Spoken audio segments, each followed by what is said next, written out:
Now, even though the fruit of the Spirit are not listed by priority or importance, peace is essential for us to acquire balance and harmony in our lives. Now, I need to say right here and now, once again, that we are works in progress. But as we submit to the Spirit of God, this becomes easy.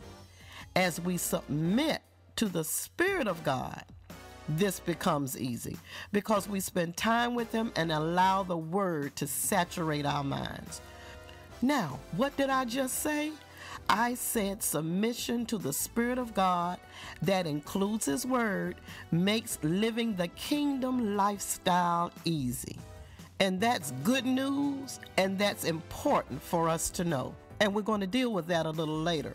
But I do want to emphasize right here that we will always find ourselves practicing or acting like who we hang around. That includes what we look at and what we listen to the most. If we hang around negative people and listen and look at negative stuff, then we act negative. We're down, we're depressed, we're complaining, we're finding fault, we're judgmental, we're mean, we're hard to get along with. And that's all because of who we hang around and what we digest in our ear gates and our eye gates. But if we spend adequate time with God and His Word, and if we submit to the Spirit of God and allow the gifts of the Spirit to drive our behaviors, then we will experience the peace-filled life. We submit, the Spirit does the driving. We don't submit, our carnal man or our fleshly man does the driving. It's as simple as that, ladies. So my question to you is, who's doing the driving in your life, honey? Who's doing the driving in your behavior, in your character? Is it your flesh or is it the Spirit of God? Now I'm going to shift gears right here. I want to say that all of these concepts, acquiring balance by having a peace-filled life and submitting to the Spirit, all of these concepts are under the umbrella of living as the righteousness of God. And you've heard me touch on that in the weeks past. So as we dive into this series focusing on acquiring balance in our lives, I want to take this approach by giving these series of teachings this new title: Righteous Routines and Routines of Righteousness.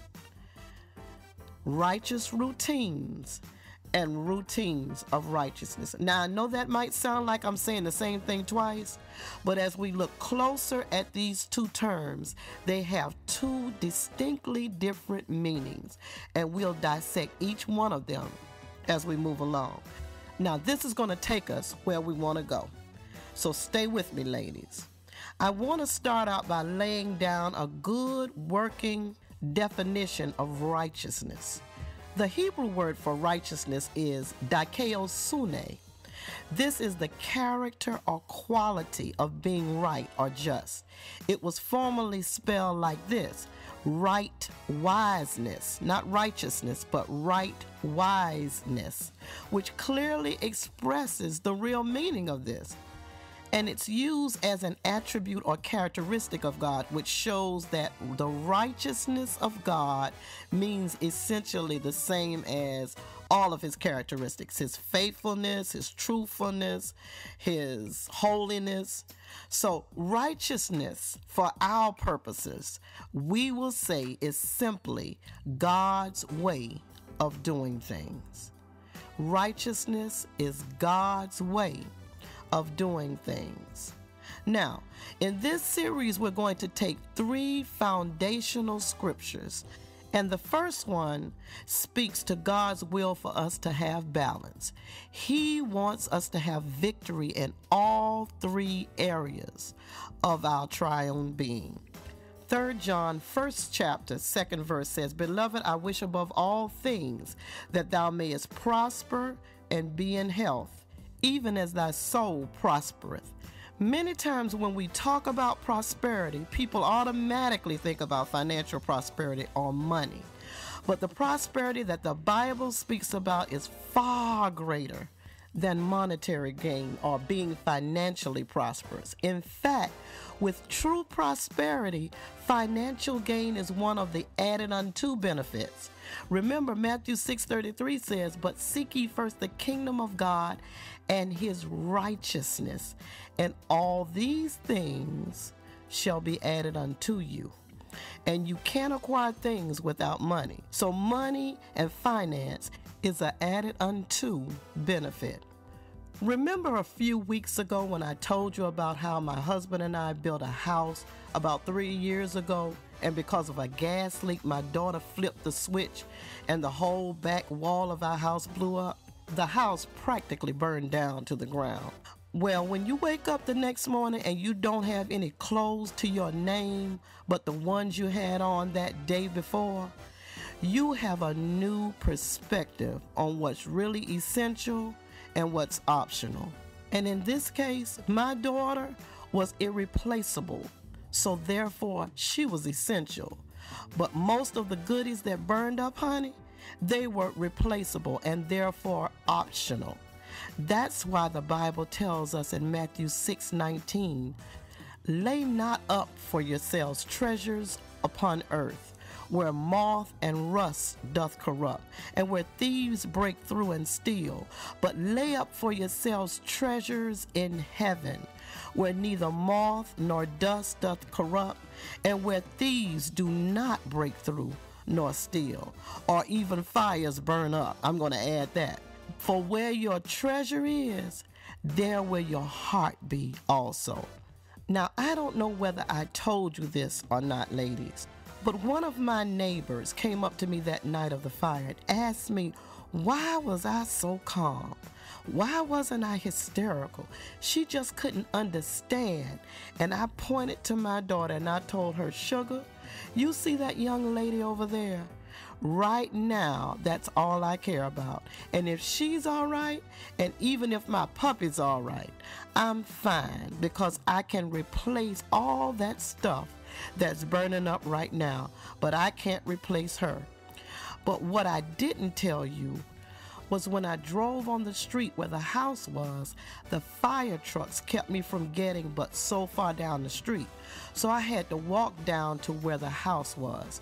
And as I walked down the street, my neighbors on both sides, arm in arm, I could hear the Lord speaking to me. And he was saying, "Janice, let go. Just let go." So at that point, I let go. And I entered into a place of rest or submission. It's almost like I took a deep breath, but my whole body and my mind and my spirit also took a deep sigh of relief, like I don't have to carry this. And I gave it to God. And I entered into a rest, a place of rest. That's what that neighbor saw that night. She saw me in a state of rest, in a state of peace, right in the middle of a catastrophic situation. My treasure was not in that house, and I make my boast in the Lord. My treasure was not in that house. My treasure was in His will, because if my treasure was in that house, I would have snapped and I would have gone into a deep, deep depression. So seeking the kingdom of God is essential, and it's first priority. It's what we must do to experience the good life. And the good life has nothing to do with pretty clothes, nice house, and a good job. Because what's the use in living in a pretty house when you're sitting in there worrying yourself sick and crying your eyeballs out because of a situation that you're not equipped to handle? When God is saying to you in Matthew 11:28, "Come unto me, all you who labor and are heavy laden and overburdened," and this is the Amplified version, "and I will cause you to rest. I will ease and relieve and refresh your souls."